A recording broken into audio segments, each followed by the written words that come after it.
અમદાવાદમાં જીટીયુ ખાતે ધોરણ 10 પછીના એડમિશન માટે કેટલીક સ્પષ્ટતા કરવામાં આવી છે।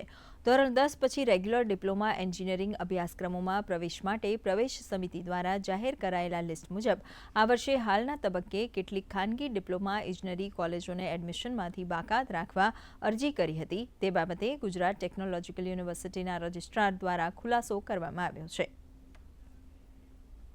આ વર્ષે એડમિશન ના આપવા માટે અથવા તો તેની જે અત્યારની એક્ઝિસ્ટિંગ ઇન્ટેક છે તેમાં ઘટાડો કરવા માટેની વિનંતી કરેલ હતી અને તે અનુસાર ટોટલ 11 ડિપ્લોમા કોલેજની 2220 સીટો છે એ ઘટાડવામાં આવી છે। પરંતુ કેટલીક સંસ્થાએ પોતે વિનંતી કરી હોય કે ભાઈ મારે ત્યાં 120ની ઇન્ટેક છે અને 60 કરવી, 180ની ઇન્ટેક છે અને 120 કરવી, તો તે અને કેટલીક સંસ્થાઓએ સંપૂર્ણ આ વર્ષે એડમિશન ના આપવા માટે જણાવેલ છે। તે અનુસાર તેમને આ વખતે એડમિશન ફાળવેલ નથી। આમ છતાં બીઈની ટોટલ 360 સીટ છે એ રિડ્યુસ થઈ છે।